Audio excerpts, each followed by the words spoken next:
on the designated target.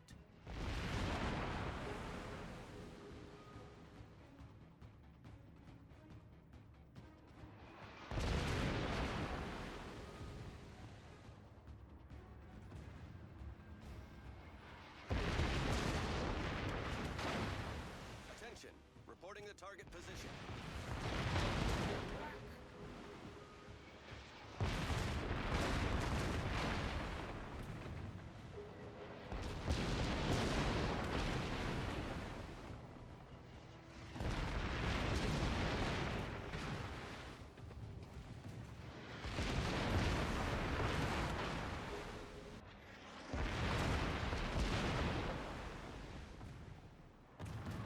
Concentrate fire on the enemy warship. All stations, reporting the position of a strategic target.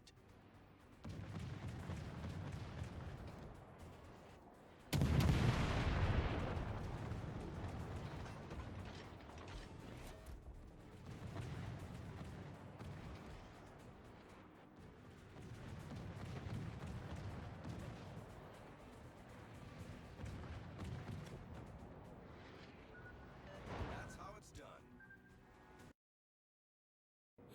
Alright, so we're back once again, and today what we're going to be talking about is ranked.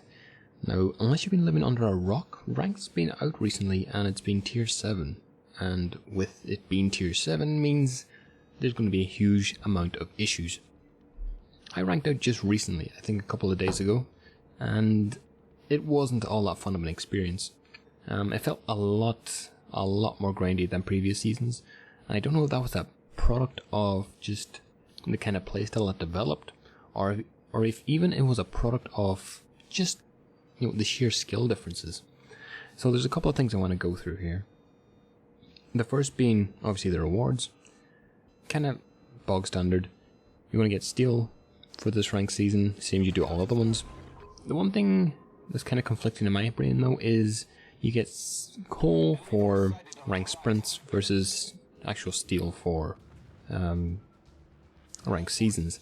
Capture that area. And I'm wondering if they enter just steel for ranked sprints, would that make much of a difference, or would it encourage more people to play ranked?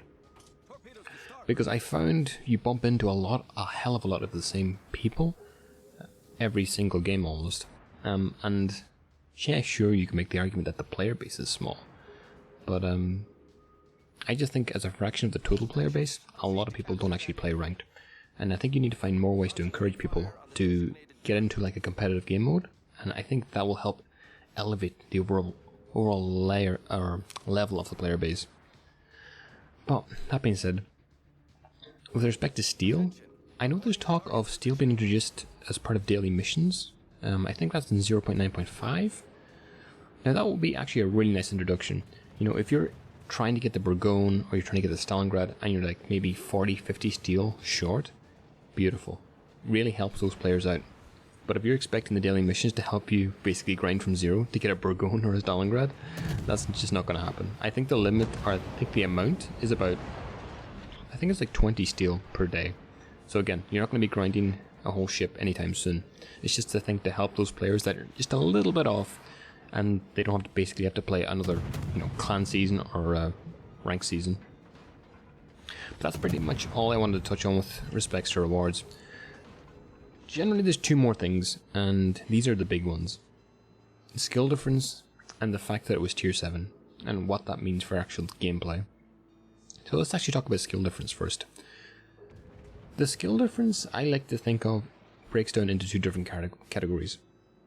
The first being from any rank, basically, I think rank 12, I don't know if you can go down to rank 15 or 17, but basically the lowest rank you can get, up until rank 5, is effectively just random battles, but a 7v7 random battle. You get teammates that just press the W key and basically pull out the A, S and D keys and throw them in the bin. You get other teammates that think that a DD should be able to 1v1 a radar Belfast, and then you get people that actually know how to play the game and they end up, you know, dev striking 3 battleships with their Synup. You get everything, everything conceivable from ranks whatever up to rank 5.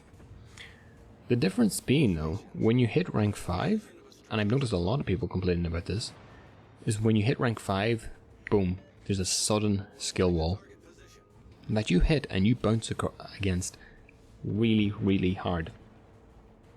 And to be honest, it really surprised me too, because again, rank 6 was relatively easy to get to. It took me, I think, about maybe, 40, 50 games overall. But once I hit rank 5, that's generally when people actually kind of knew how to play the game. And it was a strange feeling, because out of the thousands of random battles I played, and even previous rank seasons, people didn't really know how to play the game. It was more fumbling in other seasons, whereas this season felt that when you hit rank 5, people capitalized on mistakes a lot more. Well, I get radared by Belfast, but that's a little bit later. People knew how to capitalize on mistakes, and there wasn't any more rushing in. Like, sure, you got the, the common potato that just lucked his way into rank 5, but those people were kind of shoved back out into like rank 6 relatively quickly, and I realized that that was happening to me, and I needed to adjust how I played. And you need to play more passively, and you need to let the enemy either come to you or make the mistake first. And that's something that either random battles or submarine, why am I even saying submarine battles? But random battles and previous rank seasons, and maybe even clan battles, if your clan is not that experienced, they don't really teach that. And that's why I think, having this higher tier of competitive play really improves the overall playstyle of the game. Sure, you can just say, well, players are just going to keep doing the same thing over, Well, you get that in every competitive game. But at least in this situation, people have the opportunity to recognize they're making significant gameplay mistakes and adjusting their playstyle accordingly. If this happened in random battles, there's not enough obvious direction to point to the fact that you're playing badly. And that's something I really miss in this game. And I think it's something that's holding back the player base a hell of a lot. As I said previously, it took me about 40-50 games to get to rank 5. But then it took me like another, I think, 150 till I finally adjusted my playstyle. And then after that point, ranking out was relatively simple. And I feel as though I learned a hell of a lot by playing the game this rank season. Which is something you definitely just can't say playing random battles, and you can't say playing previous rank seasons. Well, I can't anyways.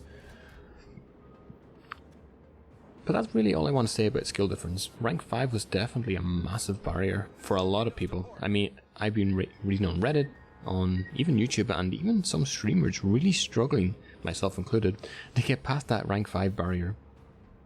But, moving on. Another thing I really want to touch on, and this is basically a factor of it being tier 7, stuck up in ranks, that the gameplay was really, really skewed towards radar. I mean, surely in lower tier games you wouldn't seen all that much radar because, well, everybody was playing kind of everything.